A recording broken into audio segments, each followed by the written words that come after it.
aussi, il faut le citer, parce que ça fait partie des deux, en fait, c'est deux pullulations qui existent aussi. Donc le SIFO, on l'a vu, c'est la candidose, on ne va pas revenir dessus, on reviendra très vite tout à l'heure dessus.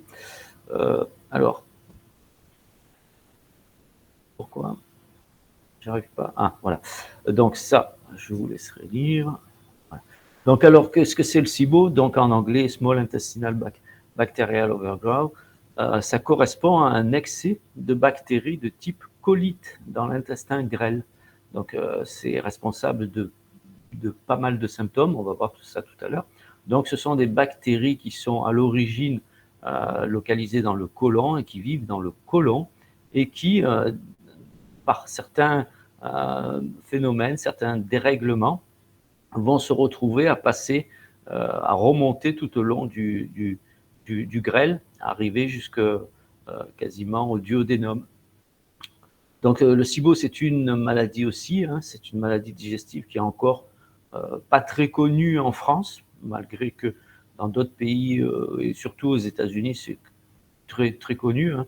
D'ailleurs, tous les protocoles nous viennent des États-Unis. Quand on a travaillé avec l'IEPP sur la mise en place d'un protocole et d'un produit, bah, on est allé voir aux États-Unis ce qu'ils faisaient. Donc, le SIBO, c'est une maladie digestive encore méconnue qui associe des symptômes digestifs et un dérèglement de la flore intestinale. Donc là, on parle de dysbiose, vous connaissez ce terme aussi, déséquilibre du microbiote digestif. Alors, je ne sais pas pourquoi ce soir il me fait ça. Donc, les recherches du monde scientifique sur le sujet montrent une augmentation ces dernières années des publications sur le sujet, sur le SIBO. En 2006, il y avait peu de publications, on comptait à peu près 5 publications, et aujourd'hui, on en compte un peu plus de 41. Donc, au niveau de la prévalence du SIBO, c'est pas très précis, parce que justement, bah, chez nous, c'est pas une maladie qui est franchement bien déterminée, puis qui est relativement connue, comme on parle du syndrome du côlon irritable.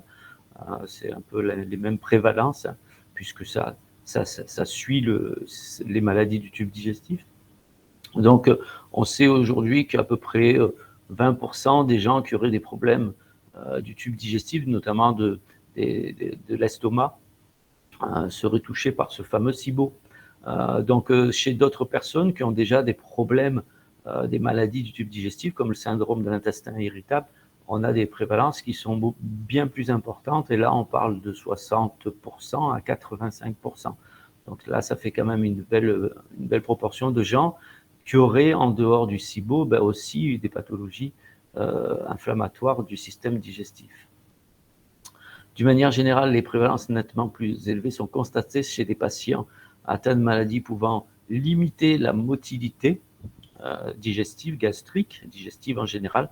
On parle de sclérodermie, donc pour ceux qui ne connaissent pas la sclérodermie, c'est une maladie qui va occasionner des fibroses de certains tissus. Ça va toucher essentiellement les poumons, le cœur, aussi les reins. Ça peut être considéré comme une maladie auto-immune aussi, la sclérodermie. Et on a le diabète sucré, type 1, type 2, les pancréatites chroniques, donc les inflammations du pancréas, et puis aussi les hypothyroïdies. Donc les personnes qui souffrent aussi de maladies cœliaques sont aussi touchées généralement assez souvent, une personne sur deux, par ce fameux SIBO. Alors à chaque fois ça me fait ça, je ne sais pas pourquoi. Donc les conditions qui disposent au développement de la prolifération bactérienne de l'intestin grêle, hein, donc le SIBO, c'est la chloridrie, donc le manque d'acide chlorhydrique, donc ça peut être pour des raisons post-chirurgicales, iatrogènes, ou voire auto-immunes. Ça peut être des anomalies motrices, donc de l'estomac, des sclérodermies, on a vu, fibrose des tissus, hein, des pseudo-obstructions intestinales, des entéropathies diabétiques, des vagotomies, des communications anormales entre le côlon et l'intestin grêle, des fistules entre le côlon et l'intestin grêle, des résections de la valve iléo-colique. Donc là, on coupe un bout du côlon. Des anomalies structurelles, ça on va les détailler. Des états d'immunodéficience aussi systémique et intestinale, donc causés par souvent des dysbioses et des maladies inflammatoires du système digestif.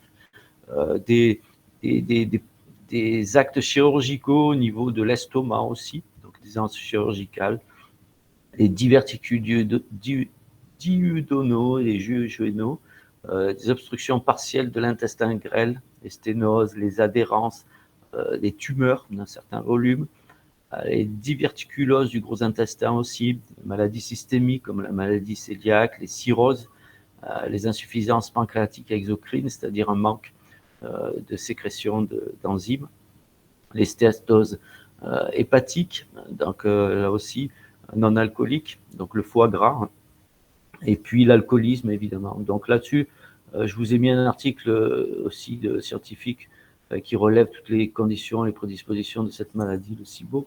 Comme ça, vous pouvez avoir une vue un peu plus large sur les conditions. Ah, c'est pénible cette couleur à chaque fois. Donc la définition du SIBO, ça correspond à une quantité excessive du SIFO, pardon. Là, je vous parle du SIFO, hein, c'est la seule diapo sur le SIFO, parce qu'on l'a vu. Donc, c'est une quantité excessive de levure dans l'intestin grêle. Donc, le SIFO est souvent confondu avec le SIBO. Donc, c'est pas à confondre, parce que c'est pas la même chose, et on ne traite pas du tout un SIBO comme un SIFO. Donc, autant un SIBO, un SIFO, on pourrait donner des probiotiques spécifiques. On les a vus sur la formation de la candidose. On pourrait traiter avec certains probiotiques qui vont lutter contre ces levures. Mais autant, si on utilise ces probiotiques pour traiter un SIBO, ça ne va pas le faire du tout, puisque justement, le SIBO, c'est une prolifération de bactéries. Donc, si on en rajoute, nous, par l'utilisation des probiotiques, ben, ça ne va pas le faire du tout. Donc, ces maladies, le SIBO, le SIFO, vont avoir des symptômes qui sont similaires. Donc, c'est facile à confondre aussi si on n'a pas l'habitude. Et si on ne connaît pas tous les tests qu'on avait vus la dernière fois, sur la langue blanche, le verre d'eau, enfin, tous les petits tests qui sont intéressants pour diagnostiquer une candidose différente d'un SIBO. Donc, si on n'a que le questionnaire, eh ben, on pourrait éventuellement se planter et confondre le SIBO avec le SIFO, ou inversement. Donc, le SIFO, c'est la prolifération de levures qu'on appelle le candida albicans, et le SIBO, c'est la prolifération dans le grêle de bactéries de type colique, donc des bactéries qui sont normalement localisées dans le côlon. Donc, le SIFO, bah, en fait, c'est souvent appelé candidose, et ça, vous connaissez, on a vu la dernière fois. Donc, il y a des mécanismes qui régulent ces populations bactériennes et fongiques au niveau du côlon. Et il arrive que certaines perturbations ou déséquilibres vont être potentiellement générateurs de ces maladies, soit le SIBO ou soit le SIFO. Donc, les fonctions du microbiote, je vous ai mis un petit rappel. Ça, vous connaissez les fonctions de notre microbiote intestinal. Vous avez vu, métabolisme des glucides, des protéines, des lipides, métabolisme des vitamines, des minéraux. C'est aussi notre système immunitaire. Mais on a aussi d'autres microbiotes. Hein.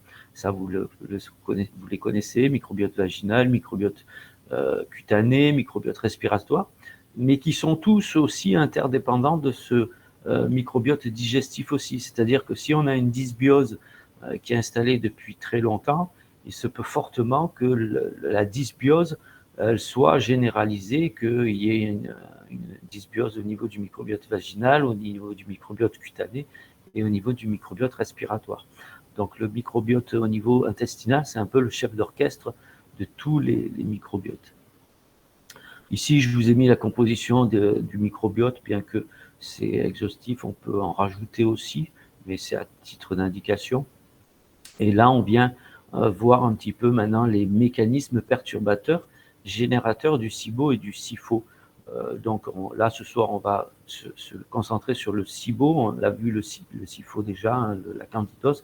Donc le SIBO, c'est caractérisé par un trouble de la motilité et une dysfonction du CMM. Donc on va voir ce que c'est le CMM, complexe moteur migrant.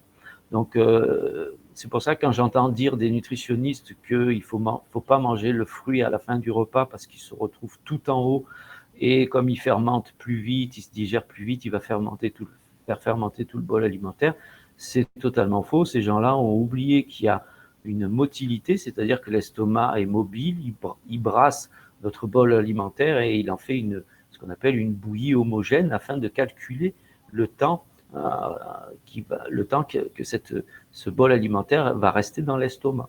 Donc le propre du SIBO, c'est justement un trouble de cette motilité gastrique, pas que gastrique, mais en partie gastrique aussi. Donc on va voir aussi les dysfonctions anatomiques, les dysfonctions exocrines digestives, les baisses de l'immunité et des équilibres du microbiote intestinal. Donc ne vous inquiétez pas, je passe vite parce qu'on va détailler tout ça. Donc les fonctions et activités de l'estomac, petit rappel. Donc le cardia, ça évite, c'est un sphincter étanche qui évite la remontée de l'acide chlorhydrique, donc évite les reflux gastro-œsophagiens. Ça permet de sécréter aussi, c'est ici dans cette zone qui est sécrété le mucus protecteur. Puis on a le fundus, le corps ici, que j'ai déterminé par presque la zone de contraction un peu plus grand. Ici, c'est la distension sous l'effet de l'arrivée des aliments. Donc la poche va prendre plus de volume, c'est le stockage. Et puis on a dans cette zone aussi la sécrétion d'acide chlorhydrique, de pepsinogènes, de lipase gastrique et du facteur intrinsèque que tout le monde connaît qui permet d'absorber cette fameuse vitamine B12. Et puis on a l'antre ici dans cette zone-là, donc où est mélangé tout le bol alimentaire. Donc en fait, il y a plusieurs zones, il y a une zone de stockage et il y a une zone de malaxage. Donc dire que la poire reste là-haut et qu'elle va faire fermenter tout notre bol alimentaire, c'est complètement faux. Donc ici, on voit très bien que il y a beaucoup de muscles, c'est innervé, donc c'est la zone de contraction, elle est assez grande sur l'estomac, et on voit que cette motilité, elle concerne cette partie-là de l'estomac, donc la fin, ce qu'on appelle l'antre de l'estomac. Alors, ce fameux complexe migrant ou CMM, c'est un mécanisme de l'estomac et aussi de l'intestin grêle qui permet de faire avancer le bol alimentaire non digéré le long du tractus intestinal, tout le long de l'intestin. Donc, au niveau des mécanismes, on va passer assez vite, on ne va pas s'attarder dessus, mais parce que c'est assez compliqué. Il se manifeste, et c'est assez long à expliquer aussi, il se manifeste toutes les 90 à 120 minutes par de légères contractions intestinales qui s'activent seulement durant les périodes de jeûne, c'est-à-dire seulement entre les repas. Donc cet arrêt du CMM, du complexe moteur migrant, est nécessaire à la digestion. Donc il ne peut pas être tout le temps en action, cette motilité, parce que sinon le bol alimentaire ne pourrait pas se faire digérer, ça irait beaucoup trop vite de la bouche à la sortie. Donc ce mécanisme, ce complexe moteur migrant, il sert aussi à transporter des bactéries, les bactéries de l'intestin grêle vers le côlon, et empêche aussi la remontée, la prolifération de bactéries dans la partie terminale du grêle. Très important, c'est une chose assez importante. Donc les troubles de la motilité et dysfonction du CMM, ce fameux complexe moteur migrant, il peut être défectueux et entraîner une prolifération de bactéries dans le grêle. Donc, des maladies aussi peuvent perturber ce complexe moteur migrant. Donc, les causes les plus fréquentes de perturbation de ce fameux complexe moteur migrant, c'est la sclérodermie, on l'a vu, fibrose des tissus, le diabète de type 2, l'hypothyroïdie, ça on l'avait vu aussi sur la formation sur les maladies de la thyroïde, aussi le cancer du côlon, les entéropathies post-radiques, donc c'est des radiations en fait. Les chirurgies gastro-intestinales aussi peuvent poser problème, les obstructions intestinales, certaines maladies neurologiques aussi, comme la Parkinson, vont avoir un impact assez conséquent sur cette motilité gastrique, mais en général sur CMM. Donc pensez-y, les personnes qui traitent des Parkinson, vérifiez qu'il n'y ait pas un SIBO derrière, parce qu'il y a souvent une perte de la motilité gastrique et intestinale en général quand on a une Parkinson. Et puis il y a des médicaments comme les opiacés, les antibiotiques et tous les traitements conventionnels des ulcères duodénaux, comme les inhibiteurs de pompe à protons, vous connaissez aussi, les IPP, et ceux-ci vont augmenter significativement la colonisation du duodénum et modifier la vitesse du transit intestinal. Donc, je vous ai mis une étude scientifique sur l'altération des fonctions intestinales et la prolifération bactérienne duodénale chez les patients traités par l'oméprazole. Donc, on sait que, vous l'avez vu comme moi, comme vous l'avez constaté aussi, que normalement, l'utilisation des IPP, c'est 3 semaines maximum, et qu'on retrouve ces fameux IPP bien au-delà de ces fameuses 3 semaines. Alors oui, je sais que certains patients courent de médecin en médecin pour avoir une boîte d'IPP et certains refusent, d'autres acceptent, mais bon, la réalité c'est que après ça va engendrer des problèmes tout au long du système digestif, dans la motilité de ce système digestif. Donc les dysfonctions anatomiques de l'intestin grêle peuvent aussi être provoquées par des adhésions, des fistules et diverticulites présents dans le grêle, par les séquelles d'actes chirurgicaux aussi, on les a vus, qui touchent la partie abdominale, les tumeurs, ça, on l'a vu tout à l'heure aussi. En fait, on peut résumer à tout ce qui peut obstruer et tout ce qui peut occasionner une stagnation du bol alimentaire au niveau du grêle. Donc là, ça va conditionner une augmentation, une pullulation de bactéries.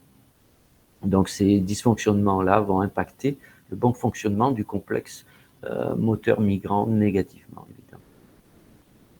Donc les dysfonctions anatomiques, ça, on revient sur les 4 conditions de la maladie du SIBO.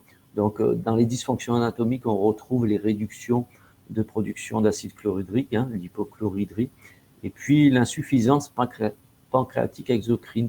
Donc dans l'insuffisance pancréatique exocrine, IPE, on a une altération de la production d'enzymes digestives, évidemment, ou alors une bonne synthèse, mais une utilisation qui n'est pas possible. Donc de là, il en résulte une mauvaise assimilation, une malabsorption digestive, et qui sera évidemment responsable de nombreuses carences micronutritionnelles.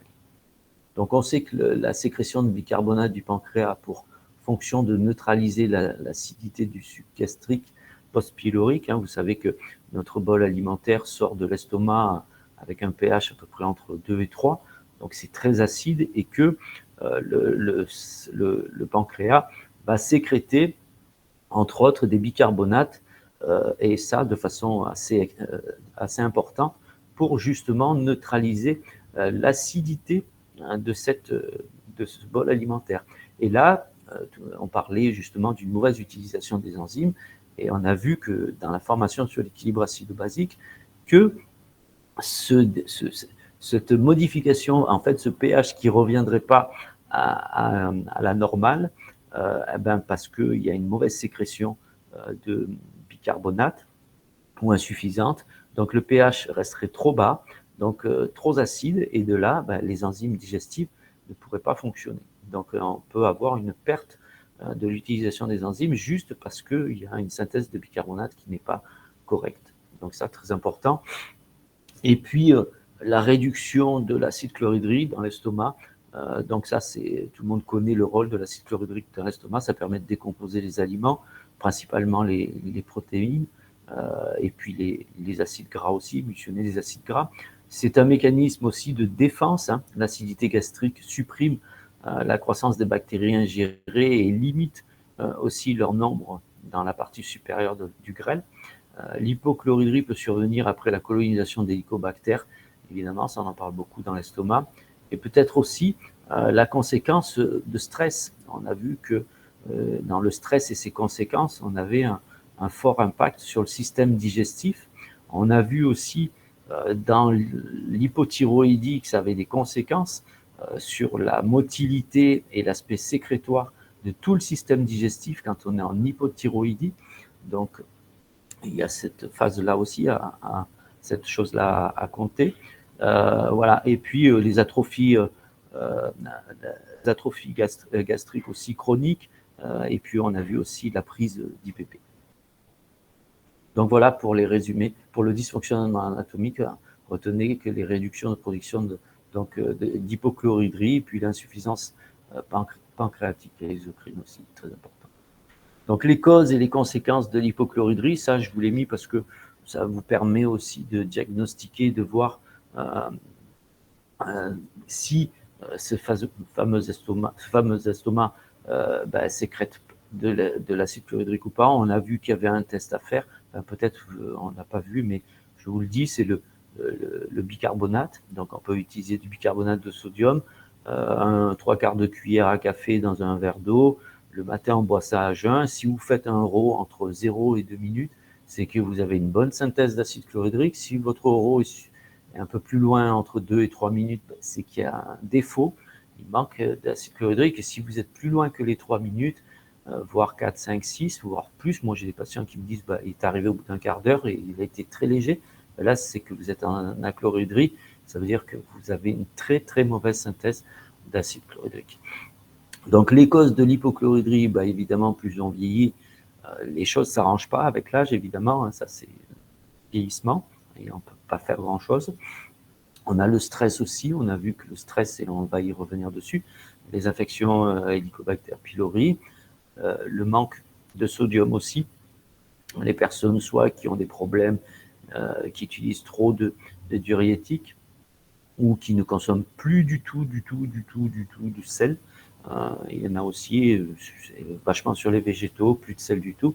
L'hypothyroïdie, l'épuisement surrénalien aussi, il faut toujours le compter avec l'hypothyroïdie parce que l'épuisement surrénalien mène à l'hypothyroïdie, même si elle est subclinique, elle est quand même là. Donc ça ne sera pas une maladie auto-immune évidemment, mais on sera quand même en hypothyroïdie aussi, donc subclinique. Les troubles de l'hypophyse, l'excès de café, le manque de mastication aussi, les médicaments comme on a vu, les antiacides, les IPP, voilà toute la liste, omeprazole et toute la liste que vous avez en dessous. Les conséquences de l'hypochlorhydrie, c'est un déficit nutritionnel qu'on va retrouver au niveau des protéines. On n'assimile plus nos protéines. On a des minéraux, des oligo-éléments tels que le magnésium, le calcium, le fer, le zinc, le chrome, le phosphore, le cuivre aussi, qui sont très mal assimilés. La B12 qui n'est plus assimilée aussi, puisqu'on a vu qu'elle dépendait de la synthèse, de la sécrétion de facteurs intrinsèques, qui est liée avec la sécrétion d'acide chlorhydrique. Et puis les acides gras aussi, donc les graisses alimentaires qui ne seront plus assimilées correctement. Donc de là aussi, on va avoir des vitamines liposolubles qui seront très mal assimilées, la vitamine A, la vitamine D, la vitamine E, la vitamine K. Et puis, comme je viens de le dire tout à l'heure, cette fameuse B12 qui a besoin de son facteur intrinsèque et qui a besoin d'une sécrétion d'acidité gastrique pour être activée. Donc voilà les conséquences. Les insuffisances pancréatiques aussi, les causes et conséquences. Donc ça, c'est important de noter. Donc l'alcoolisme aussi, hein, donc le tabagisme, l'hyperinsulinisme. Donc on peut dire que le diabète de type 1, de type 2, hein, surtout type 2 dans l'hyperinsulinisme. L'atrophie vélositaire sévère de la maladie cœliaque. Hein, chacun sait que le gluten, c'est pas que chez les intolérants au gluten qu'il a une action délétère, c'est chez tout le monde. On a vu dans la première formation qu'on a fait sur le leaky gut que ce fameux gluten avait un impact négatif, détruisait ce qu'on appelle les jonctions serrées, de là occasionner une hyperperméabilité intestinale. Donc ce fameux gluten occasionne une hyperperméabilité intestinale, mais aussi rase je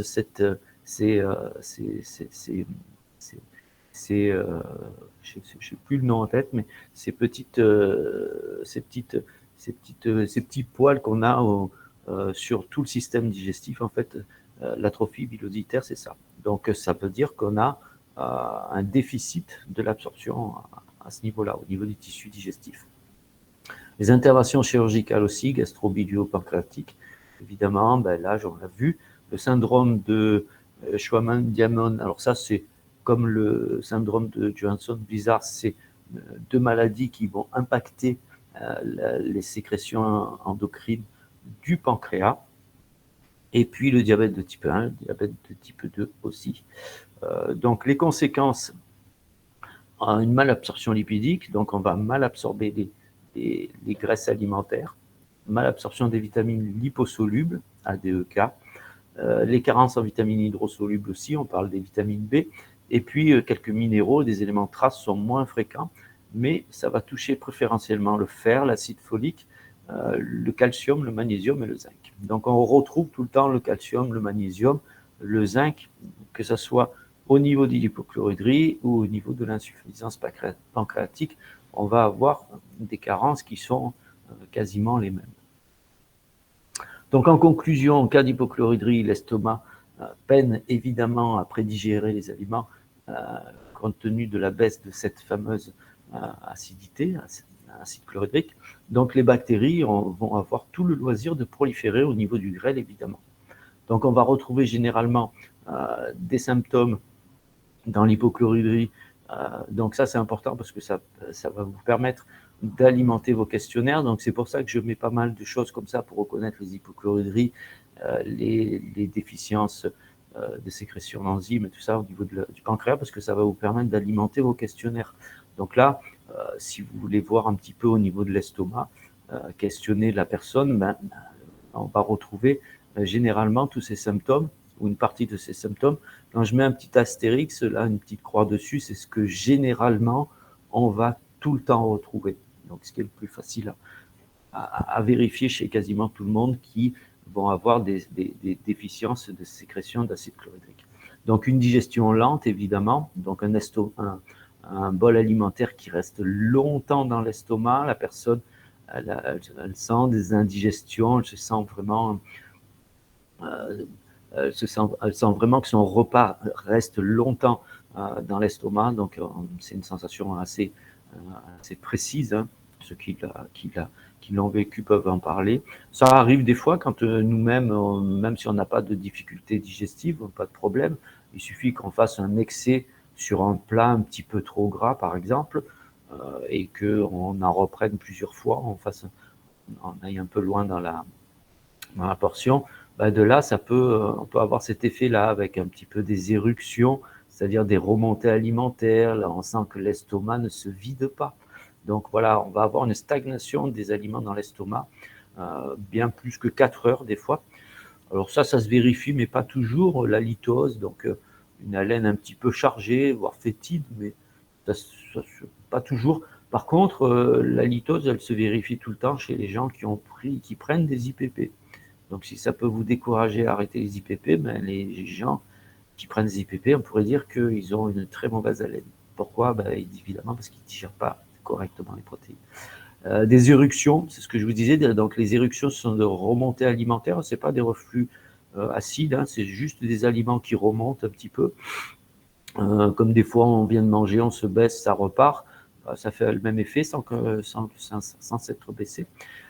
Des ballonnements gastriques, et là on parle de ballonnement gastrique, et c'est vachement important dans votre anamnèse de séparer l'estomac du grêle et du côlon.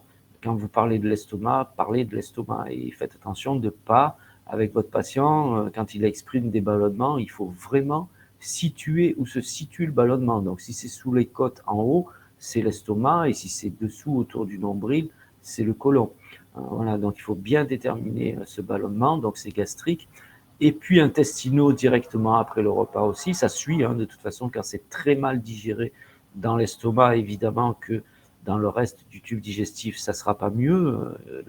Le problème va perdurer, hein, tout le long. On peut avoir des douleurs d'estomac, des pointes, beaucoup de flatulences, des reflux gastro-œsophagiens. Là, on parle peut-être de reflux acide. Des nausées ou des vomissements dans le pire des cas. C'est assez rare quand même, les nausées, c'est quand même beaucoup plus fréquent. De la diarrhée ou de la constipation. On peut retrouver dans les selles, évidemment, des résidus alimentaires non digérés, donc en dehors de la graine de sésame et de la graine et du grain de maïs et de la peau de tomate, évidemment, parce que ça, c'est des choses très classiques et c'est pas signe d'insuffisance digestive. Hein. Donc, voilà, si la personne mâche mal aussi, c'est évident qu'on va retrouver des aliments non digérés. Mais voilà, donc des aliments, une grosse partie des aliments qu'on a mangés, qui se retrouvent intacts dans les selles, là, c'est signe aussi. Taches blanches sur les ongles, ça, c'est pas tout le temps, c'est pas fréquent. Des candidoses chroniques aussi. On peut retrouver des personnes qui vont faire un SIBO après plusieurs candidoses, épisodes de candidose. Et puis, la personne, elle est souvent très fatiguée après le repas.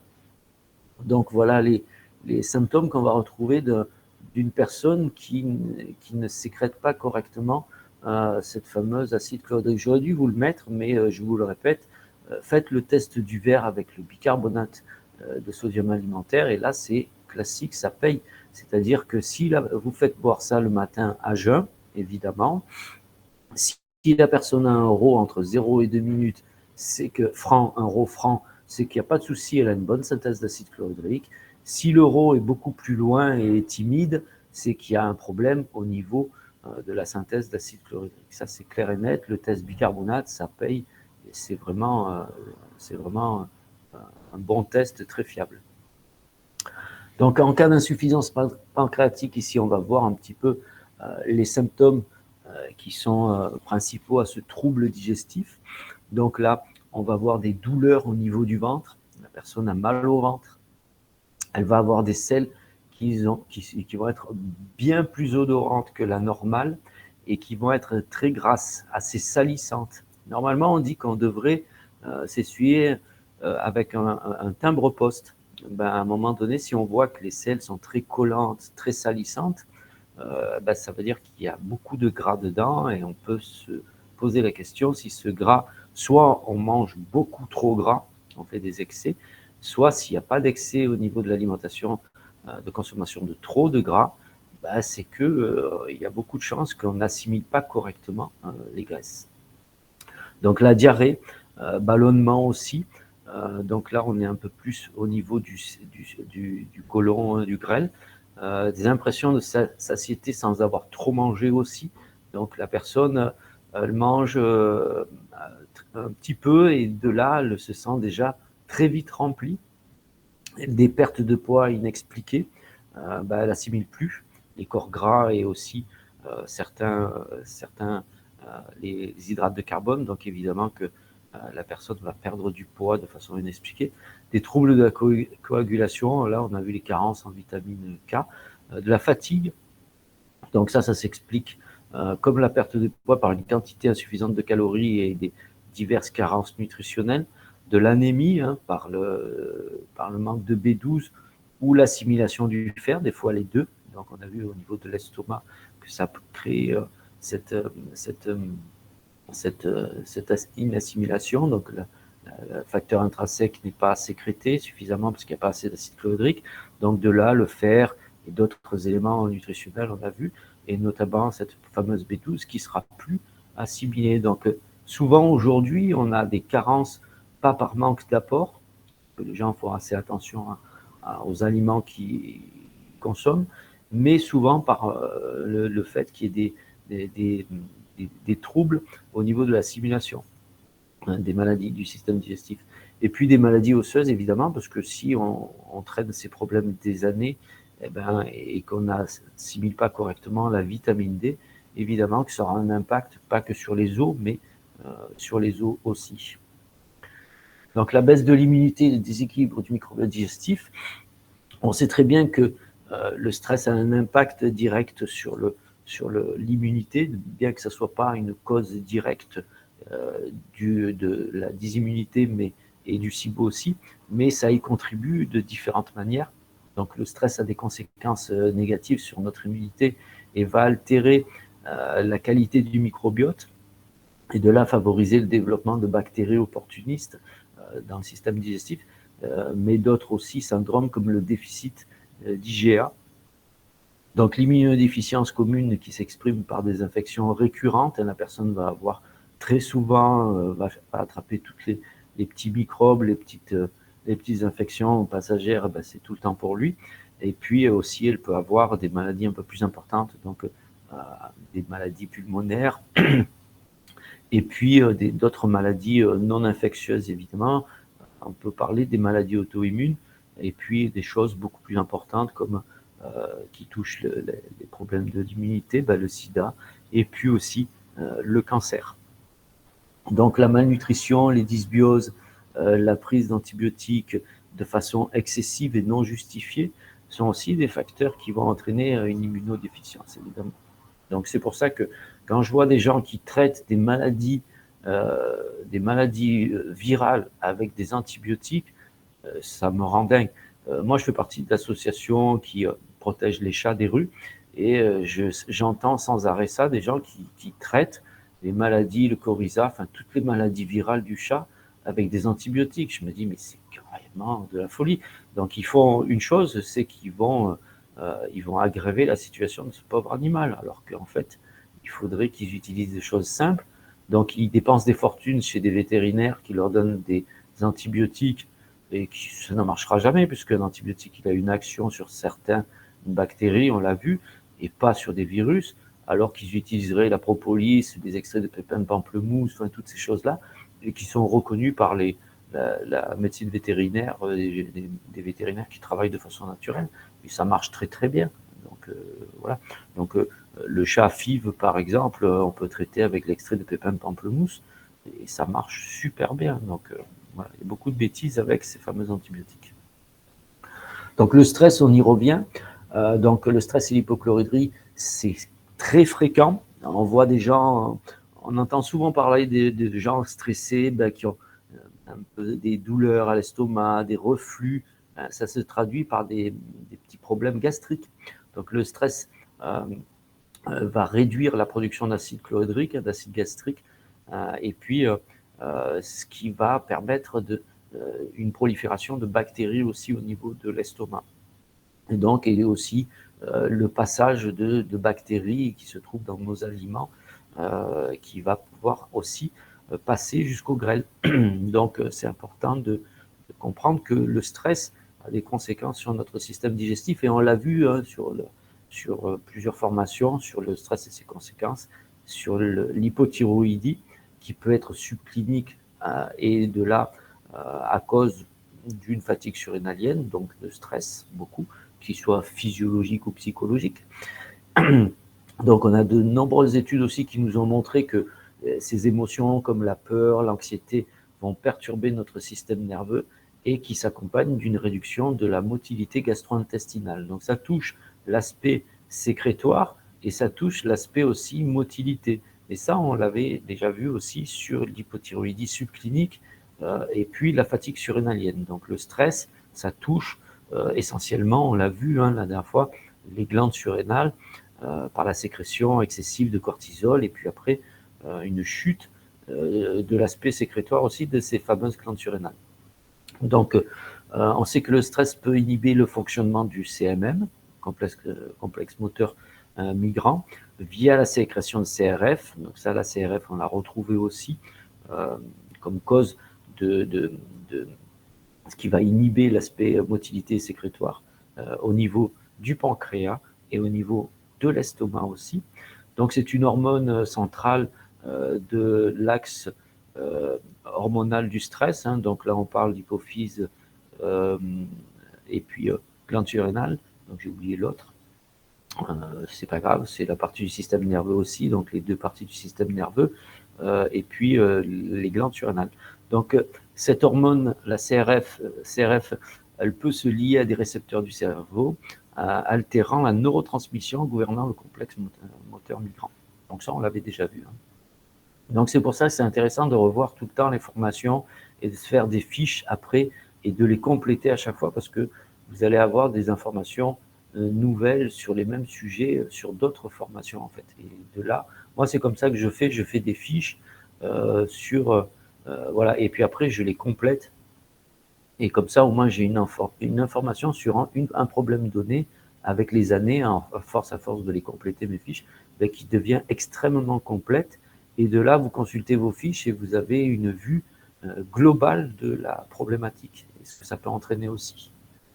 Donc ici, je vous ai fait une petite synthèse des principales causes du SIBO-SIFO. Donc en haut, ici, vous avez les facteurs, ce qu'on a vu dans le premier tableau tout à l'heure, troubles de la motilité, dysfonctionnement anatomique, dysfonctionnement exocrine digestif et les baisses de l'immunité, la flore intestinale, donc les dysbioses. Voilà, ici, donc les causes. Donc dans la trouble de la motilité, on a la gastroparésie, l'hypothyroïdie, dysmobilité du grêle, diabète et sclérodermie, maladie cœliaque, obstruction intestinale, syndrome d'intestin irritable, prise d'antidépresseurs, diabète. Voilà. Donc là, les dysfonctions, par exemple, exocrines, digestives, vous avez l'hypothyroïdie, la prise d'IPP, la baisse d'immunité, par exemple, l'état d'immunodéficience, on a vu, hein, ça peut être le stress, ça peut être au niveau de l'alimentation aussi. Tous les additifs alimentaires, les pesticides, toutes ces choses-là, dans nos aliments, ben, ça va aussi détruire notre flore intestinale, du moins la déséquilibrer. La malnutrition, on peut la compter dans l'alimentation industrielle. C'est pas bien s'alimenter d'utiliser des aliments de type industriel. Donc, ce serait des aliments de dépannage, des aliments de survie, mais en aucun cas des aliments santé. Et puis, des personnes qui utilisent pour un oui, pour un non, des antibiotiques. Voilà, donc là aussi, ça va créer des problèmes au niveau de la flore intestinale et de l'immunité, évidemment. Et puis, dysfonctionnement anatomique, diverticules du grêle, sténose, boucle aveugle chirurgicale, donc ça, c'est toutes les interventions, résection de valves hélicocécales, aussi, ce sont des interventions chirurgicales. Les fistules entre les intestins, le proximal et le distal, et puis encore au niveau des réductions gastriques, les sleeve bypass, bon, ça c'est de la barbarie. Je me demande comment on peut arriver à cogiter des trucs pareils, couper la moitié de l'estomac pour faire maigrir. Déjà, il faut avoir fait autant d'années d'études pour finir boucher charcutier. Enfin, les conséquences du SIBO. Vous êtes toujours là, ça va? Ouais, on est. Bon. Alors, les conséquences du SIBO, donc cette fameuse prolifération des bactéries, qu'est-ce que ça va créer comme problème? Des problèmes inflammatoires. Et puis, cette inflammation va endommager notre muqueuse intestinale. Et puis, une fois endommagée, ça va réduire l'absorption des nutriments, dont les acides gras et puis certaines vitamines, comme la vitamine A, la vitamine D, la vitamine E. À partir du moment où les acides gras ne sont plus correctement assimilés, les vitamines liposolubles vont suivre le même chemin, donc ne seront pas correctement assimilées. Et donc, la vitamine A, la vitamine D, dans l'immunité, sont des vitamines qui sont fort importantes.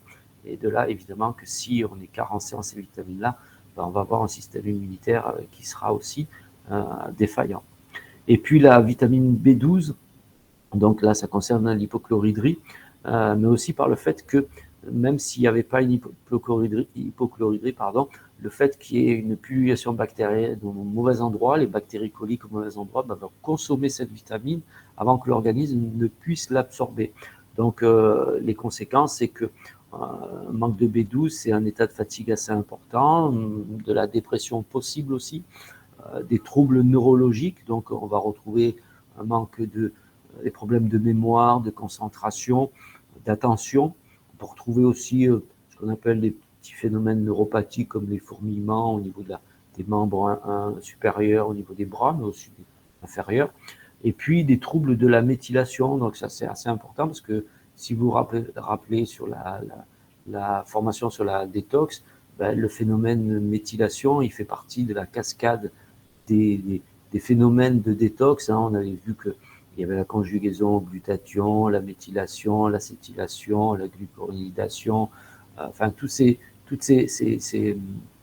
mécanismes chimiques sont vachement importants.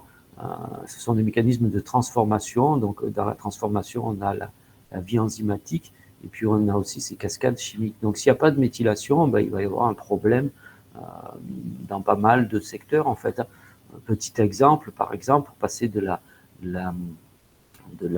du tryptophane à la sérotonine, c'est un principe de méthylation.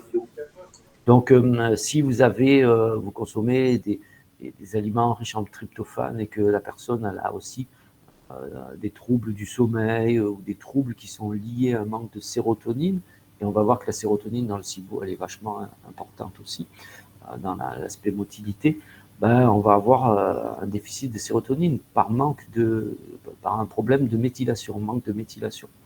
Donc, méthylation, elle est essentiellement liée à la B9, la B6, la B12, et puis à la choline et à la bétaïne aussi, d'autres éléments, des acides aminés.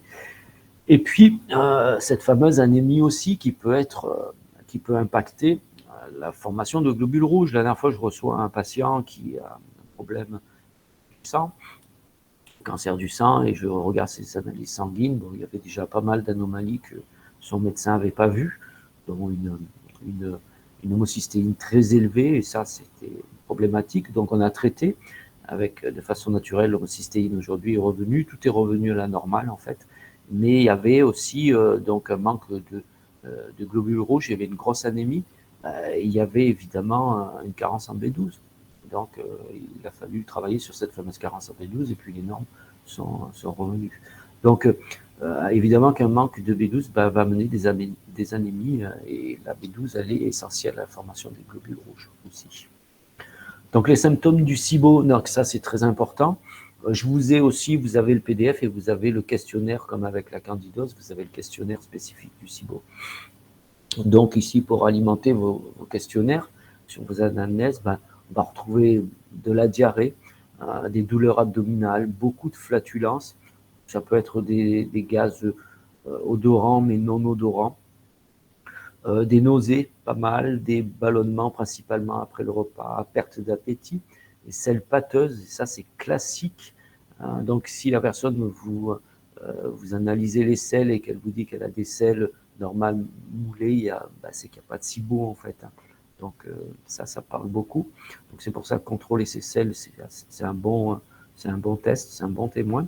Donc les selles pâteuses, ça c'est classique, décolorées aussi, ça peut l'être. Malodorante et adhérente, donc c'est ce qu'on appelle pâteuse ou salissante. Elle peut avoir des reflux acides, des douleurs au creux de l'estomac et des ballonnements au niveau de l'estomac. Ça, c'est bien toujours important de préciser où se situe le ballonnement, s'il est au niveau de l'estomac ou plus bas au niveau du côlon ou bord du grain. L'hyperperméabilité intestinale, on sait la mesurer aussi par des tests, la zonuline par exemple.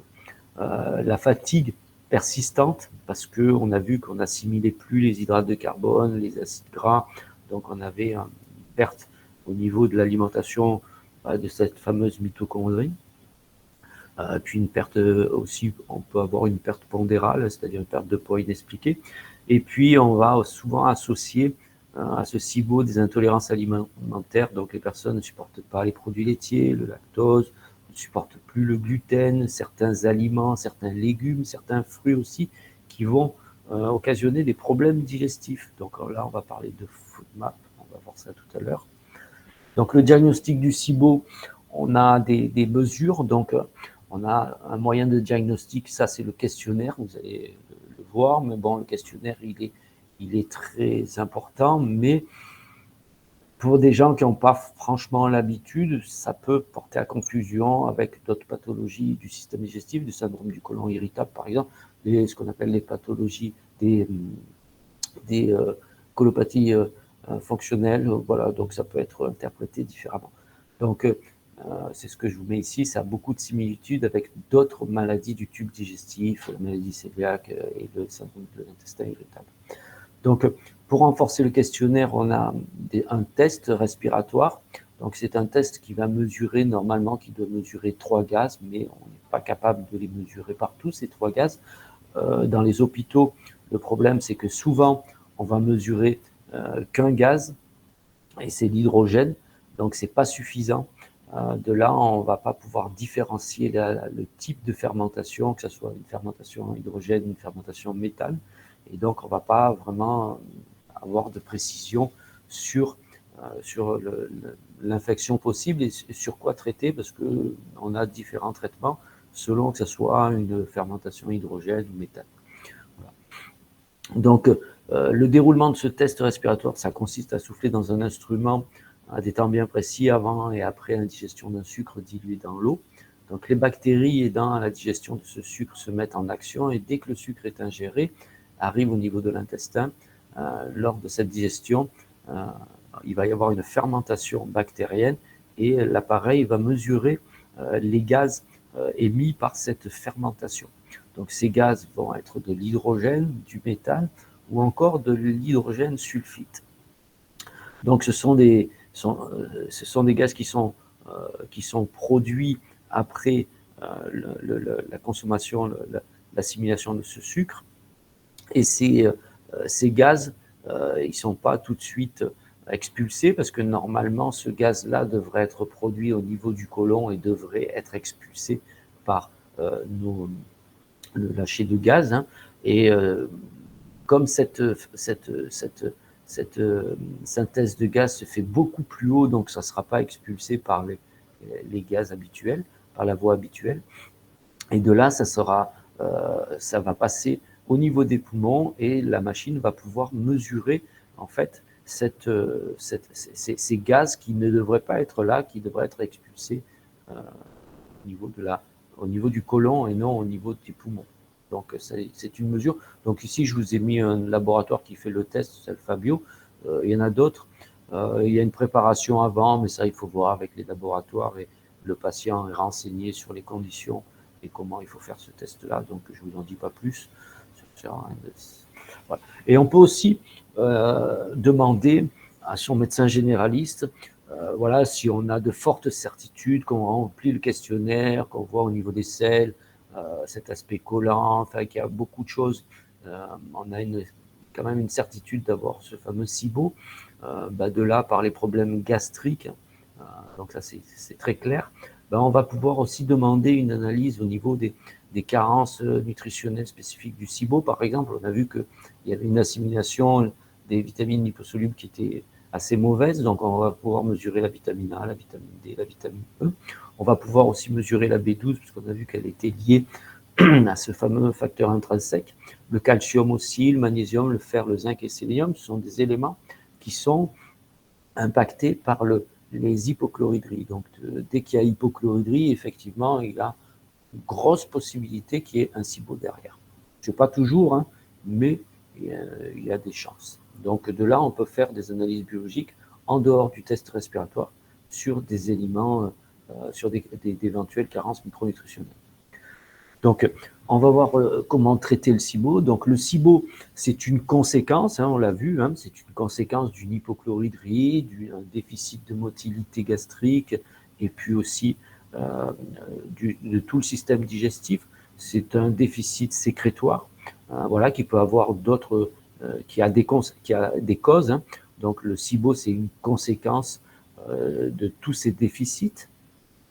Donc, il faudra obligatoirement aussi traiter la cause ou les causes de ces conséquences. Donc, c'est-à-dire, peut-être ça peut être une hypothyroïdie, peut-être ça peut être une fatigue surrénalienne importante, un stress, un burn-out, ou une personne soumise à un stress très, très important. Voilà, et donc il faut chercher pourquoi il y a une hypochloridrie, pourquoi il y a un manque de synthèse au niveau du pancréas, et voir aussi pourquoi le foie peut être impacté aussi, hein, dans l'aspect sécrétoire au niveau de la bile. Donc il faut aller chercher pourquoi, à un moment donné, il y a eu une dysfonction de ces organes-là, il y a eu un problème sur ces organes-là, et qui a entraîné ce fameux SIBO. Donc corriger le SIBO, c'est bien, mais il faut aussi aller un peu plus loin que ça. Donc nous, là, ce soir, on travaille uniquement sur le SIBO et pas sur les causes. Donc, on va travailler sur la restauration d'une bonne motilité intestinale et gastrique. On va travailler sur le fait de relancer l'activité enzymatique et biliaire. On va travailler aussi sur le fait de favoriser une bonne vidange gastrique et puis d'éliminer les pathogènes, les bactéries ou les levures qui se situent à ce moment-là, qui ne sont plus au niveau du côlon, mais au niveau du grêle. Donc, on va devoir les éliminer. On ne peut pas les raccompagner jusqu'au côlon, hein, malheureusement, mais on va devoir les éliminer. Donc, pour agir sur le complexe moteur migrant, il faut déjà le comprendre, il faut voir comment physiologiquement il fonctionne. Donc, ce complexe moteur migrant, il est régi par deux systèmes, le système nerveux autonome, le système hormonal aussi. Donc, système nerveux qui se compose du système nerveux sympathique qui, lui, va inhiber les actions du système nerveux, du système digestif, pardon, l'aspect motilité. Et puis, le parasympathique qui, lui, va le stimuler via le nerf vague, donc qui va activer la motilité. Donc, la stimulation du nerf vague est à l'origine de la fabrication et de la sécrétion d'une substance qu'on appelle acétylcholine. Cette acétylcholine, elle va renforcer la contraction des muscles lisses du tube digestif et elle augmente aussi la sécrétion de salive et de suc digestif. Donc, c'est des éléments importants parce que c'est ce qui va nous permettre de travailler dessus par rapport à des plantes ou alors des bioactifs naturels qui vont stimuler la sécrétion d'acétylcholine. Alors, en deux, on a le système hormonal qui, lui, va réguler les trois phases du complexe moteur migrant. Donc, on a la motiline, la cholestérokinine et la sécrétine pendant les périodes d'après le repas. Donc, c'est-à-dire que vous avez bien compris que cet aspect motilité est actif après le repas et pas pendant. Donc, c'est ce qui va permettre, il y a une pause de cet aspect motilité pour permettre l'assimilation. Si cet aspect motilité il était tout le temps enclenché, ben, la personne n'aurait pas le temps d'assimiler les nutriments. Donc, il y a une pause entre. Généralement, ça reprend bien, ça travaille bien la nuit, par exemple. Donc, on a deux systèmes qui vont régir ce fameux complexe moteur migrant, c'est le système nerveux et le système hormonal. Donc, j'ai mis une petite note là, la motiline est activée par la sérotonine qui influe directement sur le péristaltisme intestinal. La motiline induit une motilité interdigestive de l'estomac et de l'intestin lorsqu'un aliment est ingéré. La sécrétion de motiline est supprimée jusqu'à la fin de la digestion et de l'absorption et reprend après. Donc, notre stratégie, la stratégie pour régénérer cette fameuse motilité, ce complexe moteur migrant, ça va passer aussi par la bonne sécrétion de la sérotonine. Donc, très important. Alors, pour travailler sur ces problèmes de vidange gastrique et de migration des aliments, donc de complexe moteur migrant, donc la motilité et la vidange gastrique, on va avoir des plantes spécifiques. Ce sont des plantes qu'on appelle prokinétiques. Donc, ces plantes prokinétiques vont aider à la migration des aliments, à la vidange gastrique, ou des vidanges gastriques qui sont trop lentes ou déficientes, des gastroparésies par exemple, et donc les plantes prokinétiques, elles ont cette action sur ces phénomènes-là. Donc, on va retrouver par exemple les plantes qui vont stimuler le complexe moteur migrant. On a le gingembre, le fenouil, la mélisse, l'angélique, la camomille allemande, les millefeuilles, la verveine, la gentiane, la menthe poivrée et le safran. Donc, j'ai mis des petits astérix, ce sont des plantes qui ont plusieurs spécificités, et notamment sur l'aspect sérotonine aussi. Donc, on va voir ça. Donc, un prokinétique peut être donné lors même de diarrhée. Donc, il ne faut pas avoir peur de donner des plantes sous prétexte que ça va encore accélérer le phénomène de la diarrhée.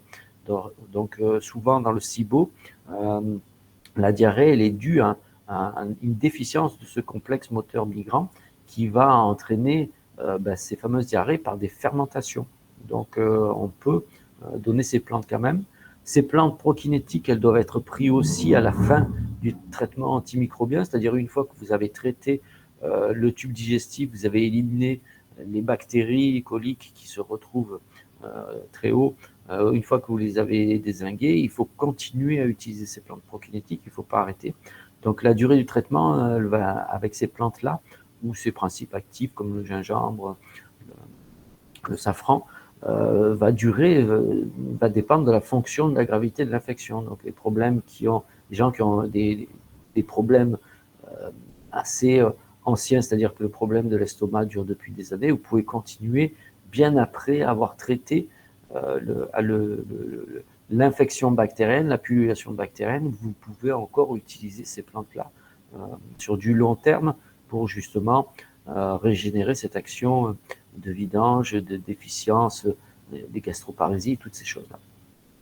Donc, certaines de ces plantes prokinétiques seront efficaces sur la synthèse de la sérotonine, l'acétylcholine, comme le gingembre, le safran et la mélisse. C'est pour ça que j'ai mis les petits astérix, parce que c'est intéressant de regrouper. Si je prends la camomille allemande, elle n'a pas trop d'impact sur la sérotonine ni l'acétylcholine, donc elle est moins intéressante. Donc, autant aller sur des choses pour éviter de prendre trop de choses qui vont avoir un large spectre d'effets. Donc la prise d'un prokinétique, c'est 30 minutes avant le repas, et ça va permettre justement d'améliorer la vidange gastrique, de ces sensations de repas, de repas qui restent longtemps dans l'estomac, avec des éruptions et toutes ces choses-là. Ce sont des plantes propices pour ça. Et puis, des plantes aussi qui peuvent traiter la nausée. On pense au gingembre, par exemple. La personne, elle perd l'appétit, elle a tout le temps des nausées, des brûlures, des choses comme ça. Là, ce qui va être efficace, c'est plutôt le gingembre. Dans la nausée, le gingembre, c'est extrêmement efficace et on peut l'utiliser sous toutes ses formes. Avoir un bout de gingembre frais à la maison. Le jour où vous avez un peu de nausée, vous n'êtes pas bien, faites le test, croquez un petit bout de gingembre, vous allez voir que c'est assez rapide et ça bloque tout de suite la nausée. Donc la prise d'un prokinétique au coucher est le bon moment pour stimuler le complexe moteur migrant afin de réduire les risques de récidive du SIBO. Là aussi, ça peut être intéressant puisque c'est le moment où il va être le plus actif, donc après les repas et pendant le sommeil aussi, très intéressant. Donc en se couchant, pourquoi pas boire quelque chose, petite infusion de gingembre, prendre du safran, de la mélisse, pourquoi pas, voilà. Donc ça peut être une solution intéressante aussi au moment de se coucher. Donc un petit mot sur l'acétylcholine. Donc ici je vous ai mis un tableau sur les synthèses, un petit peu l'action de l'acétylcholine sur différents paramètres du système nerveux. Voilà, ici on va en parler. Donc l'acétylcholine, elle porte le nom de choline, ça vous connaissez. Donc elle est fabriquée à partir de cette fameuse acide aminée, la choline. C'est un phospholipide. La choline elle-même, elle peut être apportée par l'alimentation.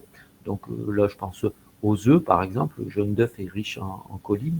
Donc on a un autre composé aussi qui est fabriqué à partir d'autres composés au niveau de notre organisme, la DMAE. Donc la DMAE, elle va se transforme en choline sous l'action de la méthionine. Puis la choline, elle va donner de l'acétylcholine sous l'action d'une autre enzyme transférase. Elle devient, cette enzyme transférase elle-même activée par la B5, elle devient de l'acétyl-L-carnitine. Voilà, donc il y a tout un phénomène de cascade aussi. Donc là, c'est un peu plus compliqué. Il faut que le système enzymatique fonctionne bien. Il ne faut pas qu'il y ait d'acidose tissulaire et voilà, d'autres perturbations qui impacteraient ce travail enzymatique.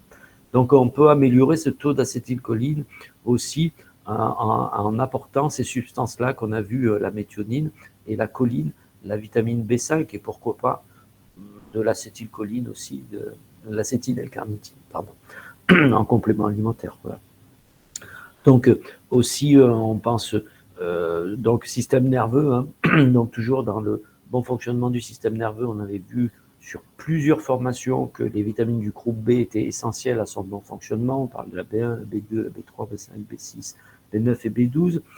Donc ça, c'est des vitamines qui sont essentielles pour le bon fonctionnement du système nerveux. Il n'y a pas que ça, mais on en parle beaucoup. Donc s'il y a des problèmes d'assimilation de micronutriments, évidemment que ces vitamines-là on peut avoir des carences en ces vitamines-là. Donc voilà ce qui est le tableau sur l'acétylcholine. Donc on peut améliorer la situation par la prise de choline alimentaire, évidemment, dans nos aliments.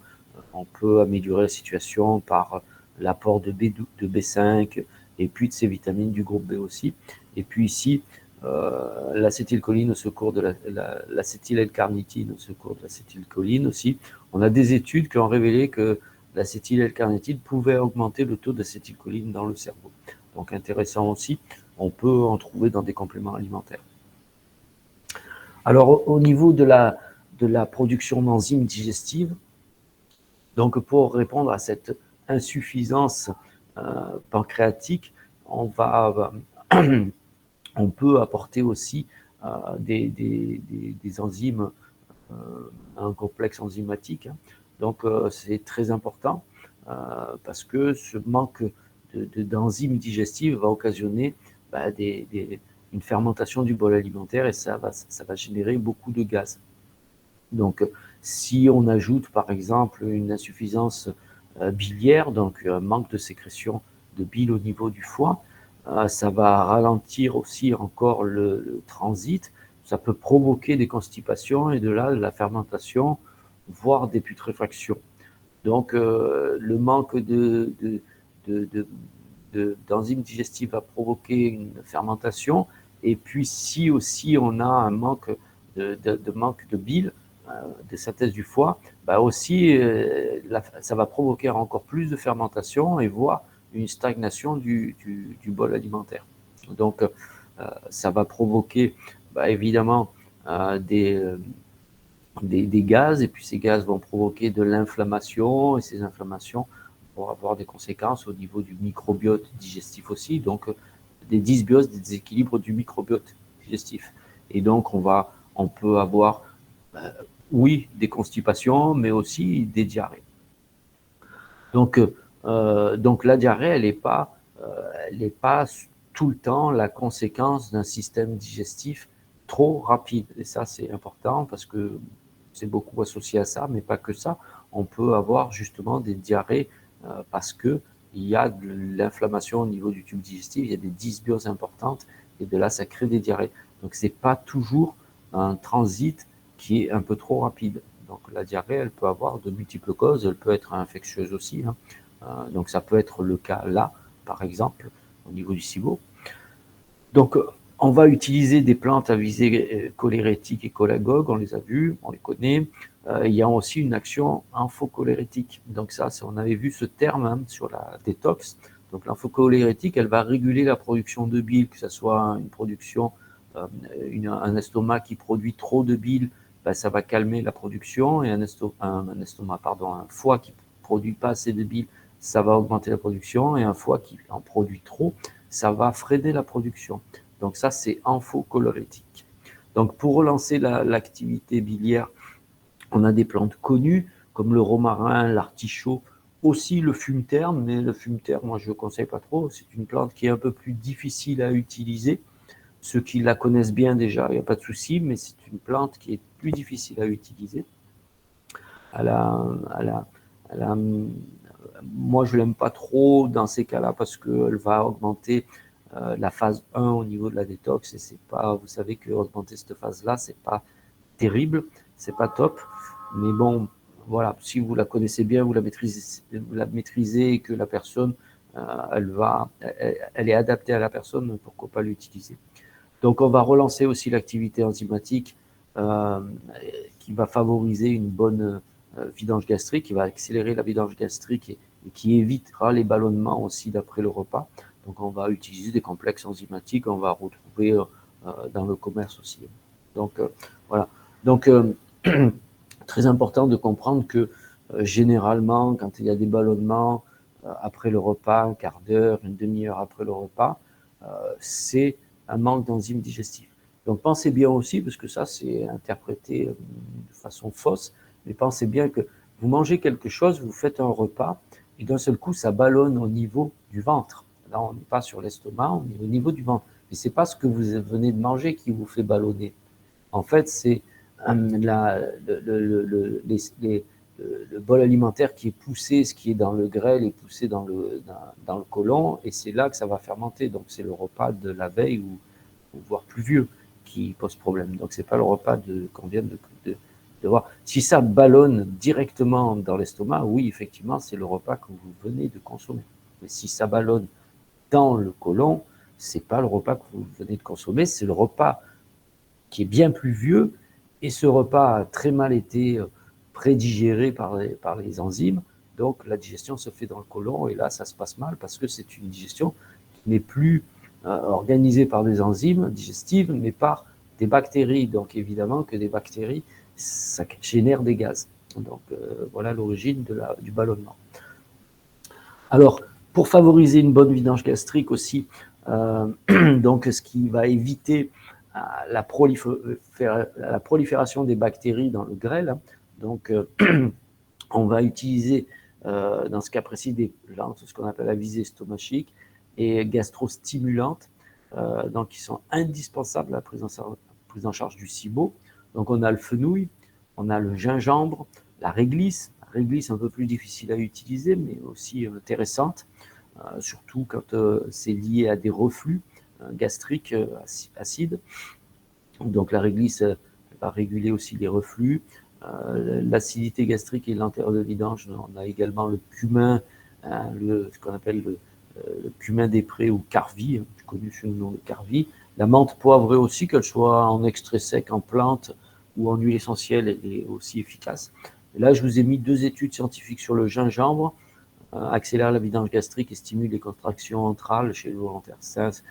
Ces effets pourraient être potentiellement bénéfiques dans les groupes patients symptomatiques. Et puis l'huile de carvi aussi en combinaison avec l'huile de menthe poivrée, utilisée pour le traitement de dyspepsie fonctionnelle dans les études cliniques. Donc intéressant aussi, voilà. Donc étayé par des études.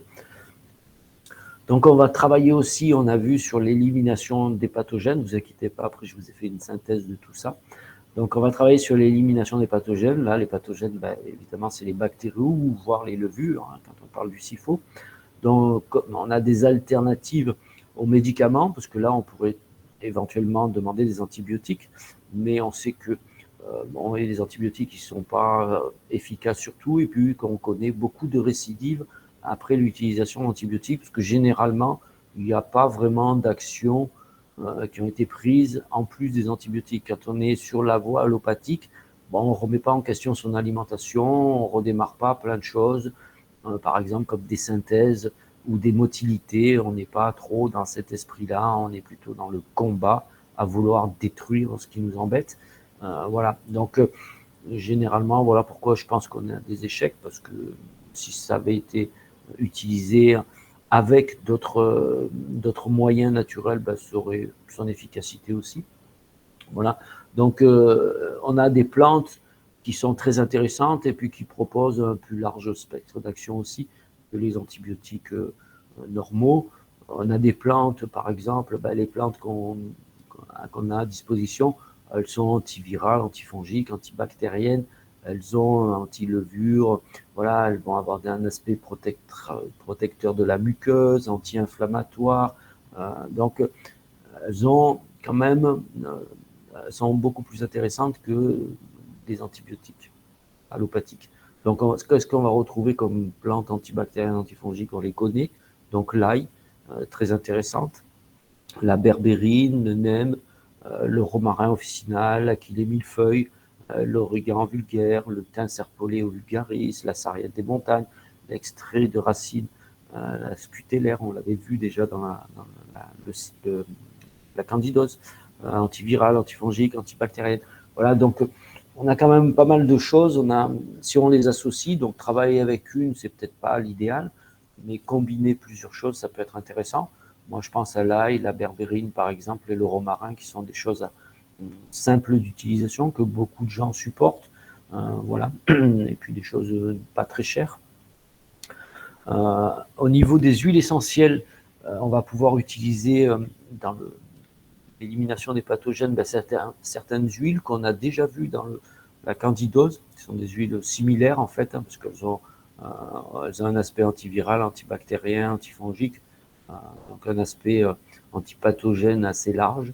Donc on a les huiles essentielles de coriandre, menthe poivrée, de carvi, de lavande vraie, d'origan compact, de thym à l'ilalote, de clou de girofle, la cannelle de Ceylan aussi. Voilà, ce sont tous des antibactériens, antifongiques puissants. Donc c'est puissant, mais il faut faire attention que aussi elles peuvent brûler le tissu digestif, donc elles peuvent affecter la muqueuse gastrique et intestinale si on abuse dans le dosage, si on abuse sur le temps d'utilisation aussi, ou si on fait une mauvaise combinaison voilà, avec ces huiles essentielles. Donc, généralement, le mieux, c'est d'opter pour une préparation qu'on va faire chez un pharmacien, par exemple, et puis un mélange de certaines huiles, et puis de les faire encapsuler dans des gélules gastro-résistantes. Comme ça, on va vraiment traiter au cœur du problème. On est sûr qu'elles ne vont pas s'ouvrir dans l'estomac ou le prendre sur un support alimentaire à la fin du repas. C'est peut-être pas la meilleure des choses, mais ça peut avoir son effet aussi, pourquoi pas. Mais ce n'est pas le mieux. Le mieux, ça serait quand même d'avoir des gélules gastro-résistantes. Donc, il faut faire attention à la durée de la cure. Ça, on a vu aussi dans la candidose. Donc, les huiles essentielles en ingestion, 10 à 14 jours d'utilisation, c'est le maximum que moi je fais pas plus. Après, on peut y revenir, on peut renouveler le traitement si besoin, c'est-à-dire qu'on traite 10 jours, 14 jours en prenant ces huiles essentielles à chaque repas, à la fin de chaque repas. Et puis de là, on peut faire une pause équivalente, 10, 15 jours, et revenir retraiter pareil, peut-être sur une période un peu plus courte. Mais voilà, c'est des choses qu'on peut reprendre. Mais il ne faudra pas utiliser l'huile essentielle. Enfin, moi, dans ma pratique, je n'utilise pas. Et puis, la formation que j'ai eue universitaire sur l'aromathérapie, la phytothérapie, on m'a tout le temps déconseillé d'aller plus loin que ces périodes-là, 10-14 jours de prise d'affilée. Et puis, on a aussi d'autres bioactifs qu'on connaît déjà, qu'on a vu dans les maladies infectieuses, les grippes, le rhume, qu'on a fait une formation là-dessus aussi, sur les maladies hivernales. Et puis la candidose aussi, donc l'extrait de pépins de pamplemousse qui revient, la berbérine très intéressante. On avait vu aussi dans la candidose pour le système digestif, anti-inflammatoire, antiviral, antibactérien. Elle est très intéressante.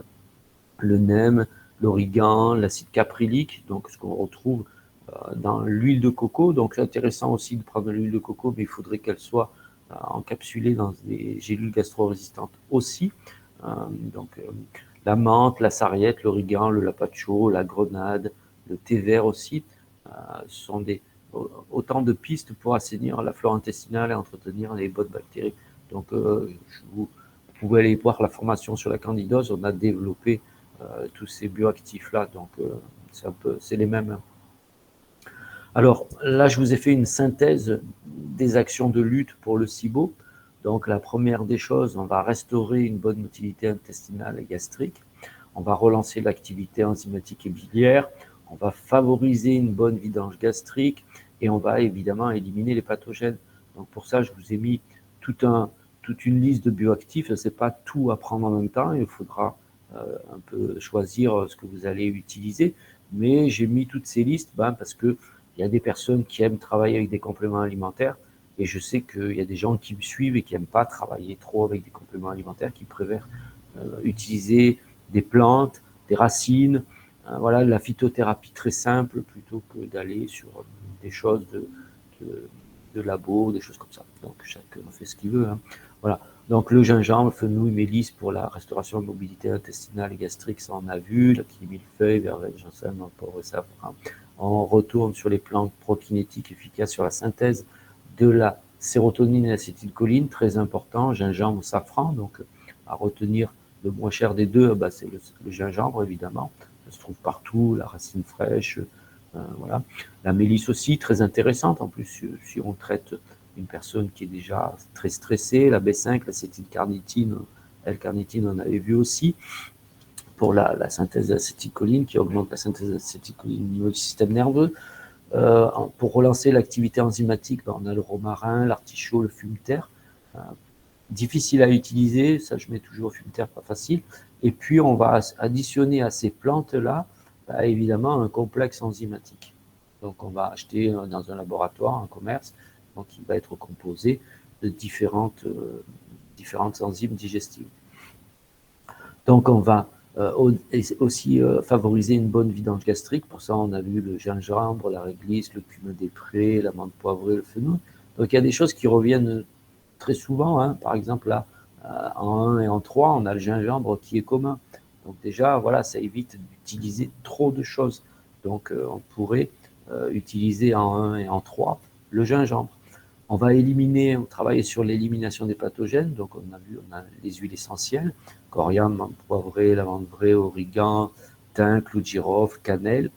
Clou de girofle, cannelle, thym, ce sont les plus efficaces à mon goût, d'après de mon expérience. Et puis, pour traiter les pathogènes aussi, on a levure bactérie, la berbérine, le NEM, le romarin officinal, l'ail, voilà, toutes ces choses-là, la scutellaire aussi, et soutenir le système immunitaire. Donc, extrait de pépins de pamplemousse, tout à l'heure, j'en ai pas parlé, mais on a aussi la propolis, peut-être un peu plus controversée. Certains disent que dans un problème de SIBO, il peut y avoir des bactéries au niveau de la propolis qui pourraient poser problème. Moi, j'y crois pas trop, mais enfin bon, voilà, la propolis peut être très très très intéressante, la berbérine, la grenade, le thé vert, et puis aussi les vitamines qui vont soutenir notre système immunitaire, ne pas vous oublier, surtout si la personne est déficitaire, est en carence. Donc vitamine A, la vitamine C est très importante, la vitamine D, le magnésium évidemment, le zinc. Donc ça, revoir un petit peu tout ce qui soutient le système immunitaire, la formation sur la candidose, on a bien plus détaillé aujourd'hui que ce soir. Voilà. Donc en pratique, moi, comment je fais personnellement, je vais utiliser des formules toutes prêtes de laboratoire. Ça m'évite d'avoir trop de choses à donner à la personne. Si on travaille sur des plantes, à faire trop d'infusions, de prises de plantes. Si on travaille sur des gélules, à donner trop de gélules.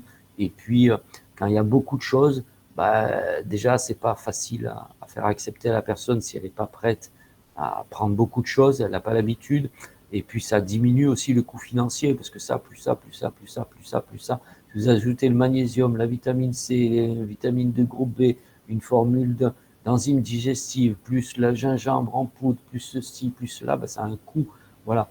Donc moi, j'utilise déjà des formules que je connais, enfin des produits qui sont préparés par des laboratoires et qui sont intéressants. J'en ai pas vu beaucoup, j'ai fait des recherches et franchement, j'en ai vu beaucoup qui parlent de SIBO, mais dans leur composition, moi, ils ne satisfaisent pas du tout, et je trouve qu'ils ne sont pas bien formulés. Mais j'en ai trouvé quelques-uns. Il y a Innovance, Dysbiovance, assainissant intestinal SIBO, c'est un bon produit, c'est une bonne formule. On a SIBO Digest, vous voyez, des fois, ils portent le nom, mais je trouve la formule là, elle est très moyenne, peut mieux faire. Et puis moi, je travaille avec un labo aussi, avec Goldman, et puis un autre labo. Mes préférés, c'est TerraScience, donc ça fait longtemps que je suis avec eux. Et ils ont un super produit que je vais vous détailler tout à l'heure parce que la composition, elle est parlante. Voilà, donc je ne m'embête pas. Je vais prendre Physioman Cibo que je vais compléter avec une huile essentielle, quelques huiles essentielles par exemple, que je vais compléter avec une plante, la berbérine ou peut-être autre chose. Voilà, ça dépend ce que je vais vouloir travailler. Donc, ça réduit beaucoup de choses. On prend une gélule d'un complément d'un laboratoire là, pour traiter le SIBO en lui-même. Et puis, on a une huile essentielle plus une plante ou un autre bioactif. Ça peut être la propolis, par exemple. Voilà. Donc, on reste sur une prise qui est quand même relativement légère et la personne ne va pas se ruiner malgré que les traitements, aujourd'hui, ils coûtent cher. Quand on traite des choses spécifiques, ça vaut des sous. Mais enfin, ça vaut des sous, oui et non, on va voir pourquoi. Donc, moi, je vais utiliser un complément qui réunit 3 huiles essentielles. Donc, c'est Physiomen's huile essentielle de TerraScience, donc origan, cannelle, thym. On prend une capsule à la fin de chaque repas pendant 14 jours et on peut renouveler l'opération. A priori, voilà, tout dépend de l'infection, du SIBO qu'on traite, de sa chronicité. S'il est installé depuis longtemps, il peut être important, donc ça peut être renouvelé. Et puis s'il est débutant, peut-être qu'une fois, ça suffira. Voilà. Et puis je vais utiliser Physioman Cibo, donc un complément formulé par un laboratoire. De là, c'est de gélule le midi, de gélule le soir. Et on voit, je vous ai mis tout ce qu'il y avait dedans. Donc oui, c'est peut-être un peu cher, on va payer ça 40-50 euros. Mais dedans, si vous devez acheter l'ail, le gingembre, les extraits de romarin, de menthe poivrée, les extraits de safran, la vitamine B5 d'un côté et plus le mélange d'enzymes qui comprend l'amylase, la cellulase, la lactase, la lipase, la protéase, vous allez en avoir beaucoup plus que 50 euros, que le prix de la formule déjà toute faite. Donc voilà, moi je ne m'embête pas, donc je donne mes huiles essentielles, mon Physioman Cibo, ma berbérine, et puis voilà, donc c'est des traitements qui durent à peu près entre 2 et 3 mois, qui peuvent être renouvelés si la personne a craqué au niveau stress, ou il y a des choses qui ont fait qu'elle n'a pas trop réussi par exemple avec beaucoup d'aliments problématiques. Donc à ce protocole, donc on va pouvoir le formuler un petit peu comme on veut, hein, comme je disais tout à l'heure, des gens qui vont préférer utiliser simplement de la phytothérapie, peut-être pas voilà, aller chez des laboratoires et être très simple. Après, je sais pas, moi je travaille pas comme ça parce que j'ai une patientèle qui me demande du résultat et assez rapidement, donc je peux pas me permettre de pinailler. Peut-être que pour moi je le ferai, mais voilà, pour les autres je vais assez vite, on a très vite des résultats. Et puis de là, on va peut-être aussi adapter une alimentation spécifique qu'on appelle pauvre en FODMAP. Donc ça, on va voir les 15 premiers jours, 3 semaines de traitement, ou d'autres diètes aussi, des diètes spécifiques au SIBO. Voilà, moi je ne suis pas spécialement pour, parce que ça fait longtemps que je traite le SIBO et je n'ai pas besoin d'utiliser des diètes comme ça, quoi. Enfin, j'utilise le FODMAP et encore pas toujours. Et j'ai tout le temps de très bons résultats. Donc les régimes spécifiques au SIBO, c'est ce qu'on va voir maintenant. Donc on a vu comment traiter tous les bioactifs, les choses qu'on pouvait prendre. On voit que c'est assez simple quand même. La difficulté, elle est plutôt dans le diagnostic, ne pas se tromper de maladie du système digestif. C'est là où se situe la difficulté. Le traitement, il est simple. Voilà. Et après, on va pouvoir adapter des régimes alimentaires. Donc, on a diverses diètes en association avec les protocoles qu'on a cités, là, les bioactifs. Donc, on va associer aux plantes et aux huiles essentielles et enzymes digestives. Donc de là, on va utiliser certains des régimes, différents régimes. Alors il y en a plusieurs. Il y a le régime pauvre en FODMAP, ça c'est le plus connu. Donc on va le détailler après, on va voir ce que c'est. On a un régime qui s'appelle le régime en glucides spécifique. On a la diète SIBO spécifique, donc du docteur Baker. Donc ça, nous, les traitements qu'on a au niveau qu'on a vu juste avant, là, c'est des traitements de docteur Baker qu'on a utilisés, hein, les formules, les plantes et toutes ces choses-là, ça vient des États-Unis. Et puis la diète SIBO biphasique aussi du docteur Jacobi. Donc on va détailler tout ça. Donc on a de très bons résultats en général avec tous ces régimes-là. Donc le meilleur des résultats, c'est avec le diète SIBO avec du docteur Baker et la diète biphasique du docteur Jacobi. C'est difficile à mettre en place, mais on va voir ça. Donc on a entre 75 et 90% de très bons résultats, avec le FODMAP un peu moins. Mais bon, si on a un bon protocole et départ, une personne sérieuse et motivée, le FODMAP, pour moi, il suffit largement.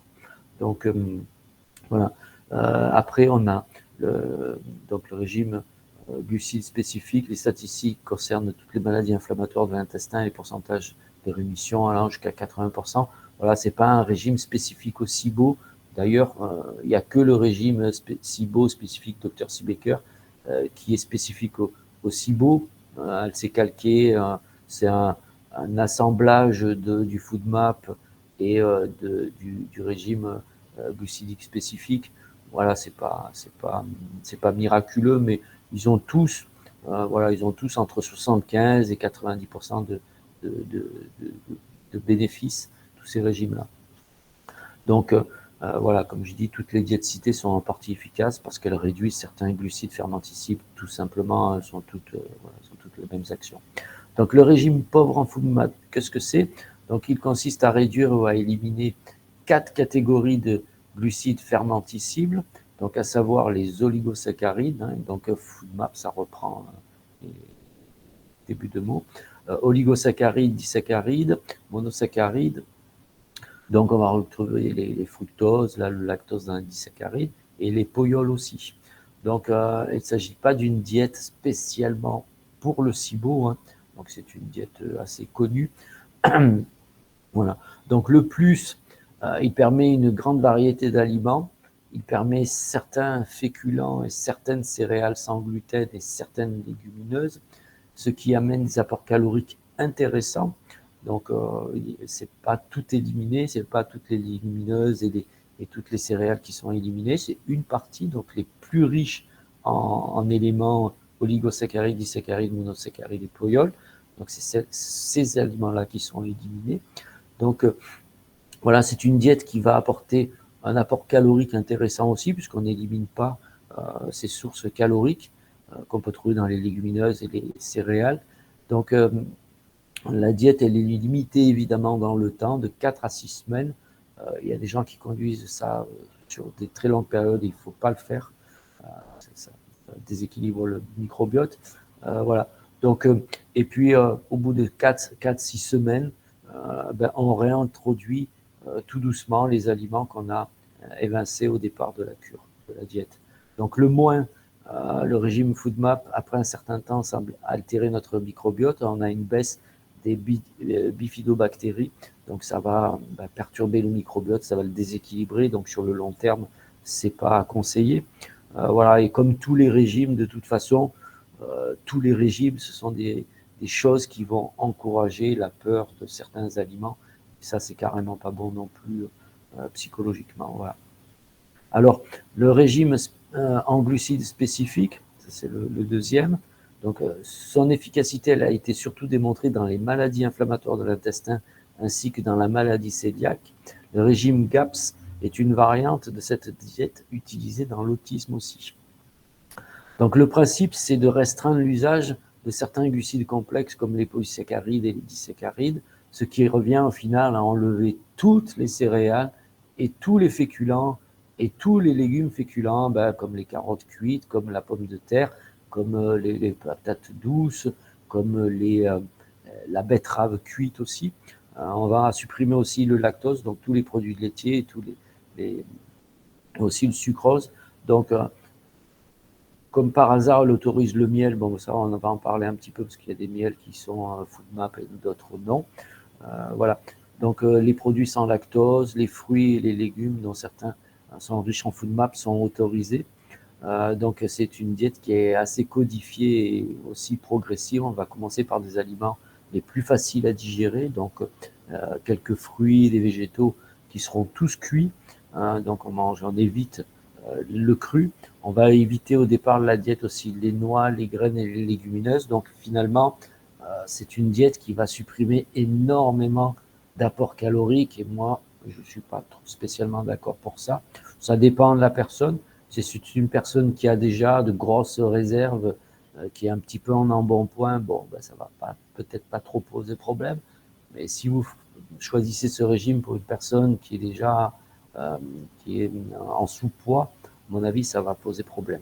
Donc, c'est pas quelque chose, moi, c'est pas une diète que je vais utiliser, voilà, parce que elle est trop exclusive. On enlève toutes les céréales. Donc, moi, quand je parle de céréales, évidemment, c'est sans gluten.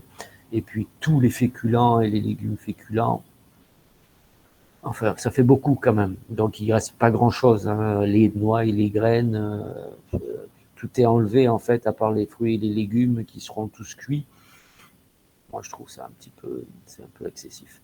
Donc, le plus de ce régime, ça diminue les glucides en général qui favorisent la consommation d'aliments mûrs, comme les fruits, épluchés, voire même en purée, ou ceux qui sont utiles dans un cas de SIBO sévère. Encore, je ne suis pas spécialement d'accord. Voilà. Les céréales et les féculents sont totalement supprimés et ça va favoriser la peur des aliments. Et puis aussi, il va y avoir un phénomène de réintégration des aliments qui va être beaucoup plus compliqué à réaliser. Donc, déjà mentalement, la personne va avoir peur à chaque fois qu'elle va réintégrer quelque chose. Donc, voilà, moi je trouve pas. Alors, au niveau de la diète spécifique, Food Guide, c'est le docteur C. Baker, qui est parti à l'idée d'optimiser les défauts du régime pauvre en FoodMap et du régime en glucides spécifiques. Donc, le fait de combiner le meilleur de chacune des diètes permet d'inclure toutes les classes de glucides. Voilà, ça aussi, donc c'est une combinaison à la carte. C'est compliqué à mettre en place. Si vous donnez toute la liste à un patient, de faire soi-même sa popote, à mon avis, il y a très peu de chances qu'il s'en sorte. Voilà. C'est une diète aussi, c'est une diète qui peut être aussi déséquilibrée selon comment elle est conduite. Voilà, les listes peuvent être mal interprétées, mal comprises. Et puis pareil, on va créer aussi un doute, une suspicion sur les aliments, et ça, c'est pas très bon. Voilà. Donc, pareil, une fois qu'on a trop enlevé d'aliments et qu'on a fait une liste interminable d'aliments problématiques, de là, quand on va arriver à la réintégration de ces aliments, ça va être très difficile pour la personne, que ce soit psychologiquement et même factuellement à faire. Ça va être difficile parce que elle peut somatiser, elle peut se dire que ça, elle ne supporte pas. En fait, elle supporte très bien. Ça peut être très compliqué, donc c'est pas terrible. Et puis la diète SIBO biphasique du docteur Jacobi. Donc cette diète, elle reprend les mêmes principes que le SIBO Specific Food Guide du docteur Seebecker, combiné au régime FoodMap et au régime spécifique en glucides. Donc en fait, le docteur Jacobi, il va prendre tout ce qui est intéressant dans les 3 régimes qu'on a vus au-dessus et puis en faire sa popote. Alors après, la différence, voilà, c'est le biphasique, donc la première phase, elle réduit drastiquement tout ce qui va potentiellement occasionner une fermentation et puis une prolifération bactérienne. Voilà, tout ce qui va permettre aussi de régénérer le tissu digestif. Donc dans cette première phase, ça dure 6 semaines quand même, c'est assez long. Et puis la phase 2, elle va commencer à réintégrer des aliments, un peu plus d'aliments, et de là à commencer les protocoles antifongiques, antibactériens. Voilà, elle va commencer à éliminer les pathogènes et va rentrer dans le protocole après cette phase 1. Voilà. Donc ça peut être intéressant aussi, mais pour moi c'est une logique. Hein. Et puis tout ça, ça se discute avec le patient parce que le patient, il sait mieux que vous ce qui lui va et ce qui lui va pas. Donc, quand on traite cette problématique, il a déjà lui-même listé et déterminé des aliments qui lui vont bien et puis des aliments qui lui vont pas du tout, qui ne digèrent pas, qui le font ballonner, qui lui causent des douleurs au niveau du ventre. Enfin, il a déjà une vue vachement plus importante que nous. On arrive avec des listes bien précises et de là, on lui impose quelque chose. Moi, dans ma pratique, je ne le fais pas parce que ça peut être encore plus stressant. C'est déjà, vous avez une personne qui a déjà des difficultés digestives, donc de là, il est vachement en stress par rapport à ça. Il est en stress par rapport à chaque repas qu'il va entamer. Ça va générer un peu de stress parce que si ça se passe bien ou ça se passe mal, voilà, généralement, s'il vient vous voir, c'est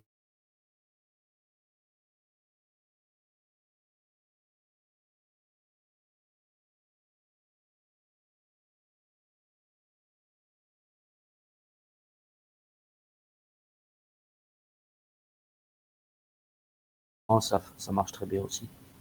Voilà. Alors après, c'est sûr qu'il y a, d'autres pathologies au niveau du système digestif qui vont être additionnées peut-être au SIBO. Et de là, c'est plus la même problématique.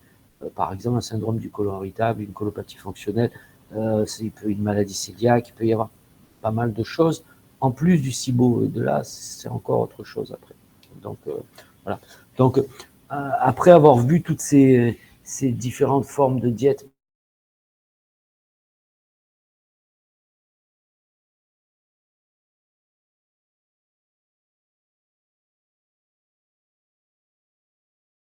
évincer tout ce qui était fermenticible, donc évidemment qu'elles ont un peu plus le même cible d'action. Donc il n'y a pas de diète parfaite pour le SIBO. Hein. Il y a Seebecker, Jacobi, machin. Voilà, il n'y en a pas un qui est gagnant et les autres sont deuxième, troisième ou perdant. C'est à voir. Il y a de très bons résultats avec tout. Moi, personnellement, j'utilise le FODMAP et j'ai d'excellents résultats. Voilà, pourquoi? Parce que c'est simple. Voilà, et parce que ça laisse un large choix d'aliments possibles aussi.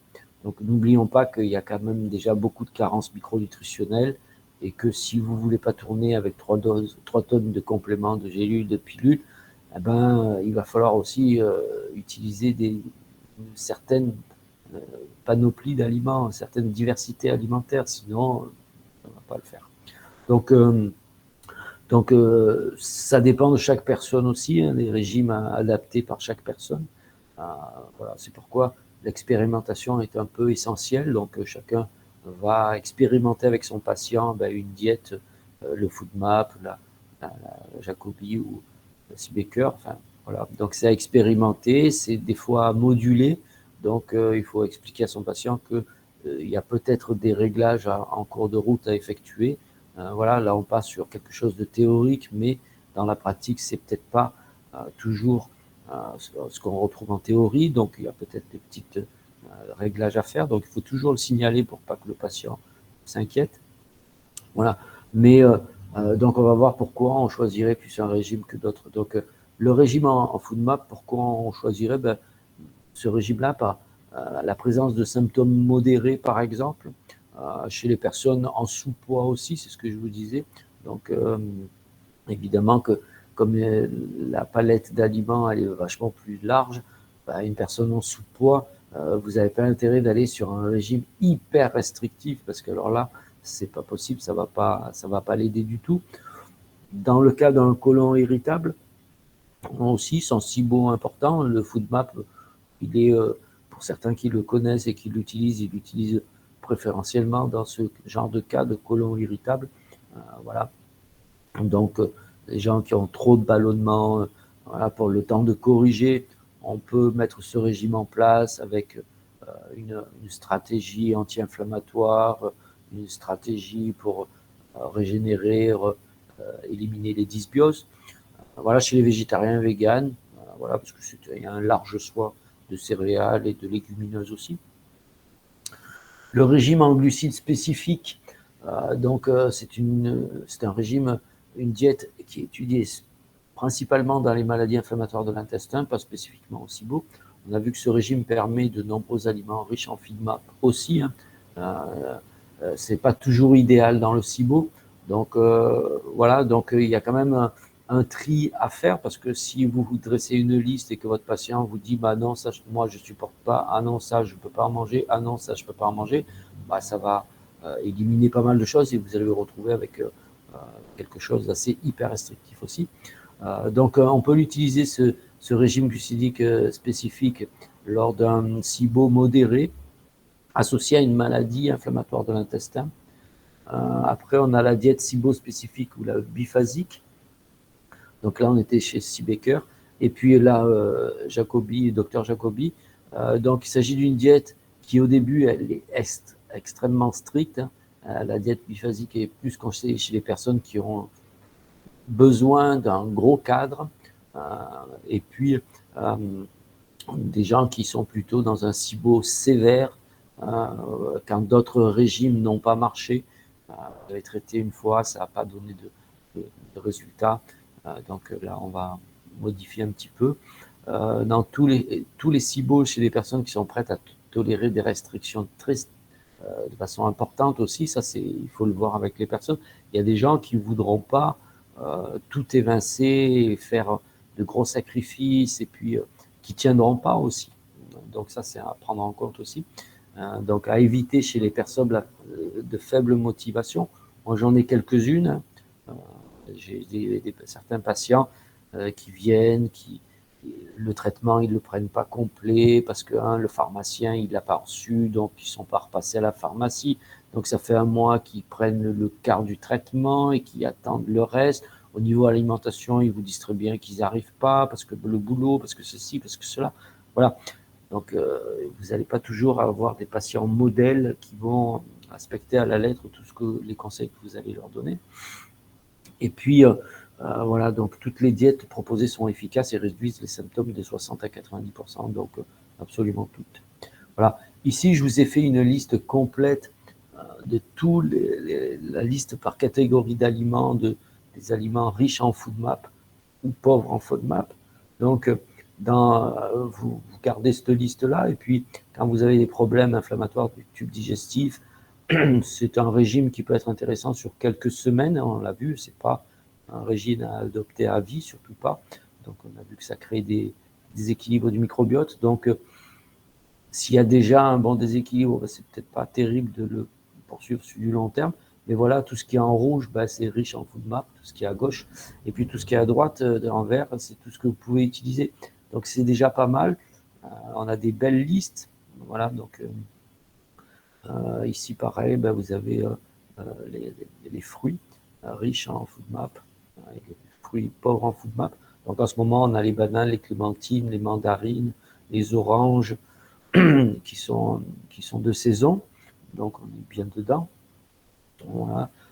Après, voilà, les céréales, donc là, qui sont exclus de certains régimes drastiques qu'on a vus, hein. Donc le pauvre en glucides, donc ça exclut tout ça. Et donc là, qu'on pourrait utiliser l'amarante pour les puristes, le millet, le quinoa, le riz complet, le sarrasin. Voilà, moi, c'est des choses que je consomme régulièrement. Et puis, on va mettre de côté un petit peu tout ce qui est blé, orge, seigle, les semoule de blé, les potres, et puis aussi les légumineuses, les pois chiches, haricots, lentilles, fèves, soja. Donc, vous voyez que dans le FODMAP, on arrive quand même à conserver un petit peu de variété alimentaire, alors que les autres régimes, ils sont beaucoup plus stricts, donc c'est pas facile. Ici, les produits laitiers, voilà, donc pour ceux qui en consomment, beurre clarifié, on a les mentales, le fromage, tous les fromages à pâte dure, évidemment, qui sont très pauvres en lactose, hein, tout ce qui est fromage cuit, pâte dure, et puis tous les vieux fromages en général sont pauvres en lactose. Voilà, donc parmesan, raclette, voilà, les pâtes dures, généralement on trouve peu de lactose dedans. Le comté, par exemple aussi. Voilà. Et puis après, tout ce qui est sucre. Donc ce qu'on va trouver, bon là c'est un peu compliqué, dextrose, on ne va pas demander au supermarché du dextrose ou pure glucose. Voilà. Donc on a le sirop d'érable, on a le sucre roux bio, le sucre de canne. Le miel, alors le miel, vous voyez que vous le retrouvez dans les deux classes, donc riche en FoodMap et pauvre en FoodMap. Donc le miel qui est cristallisé, qui est très dur, c'est un miel qui est très pauvre en FoodMap. Le miel le plus riche en FoodMap, c'est le miel d'acacia. Voilà. Donc généralement, pas tous les miels très liquides sont riches en FoodMap, mais généralement si.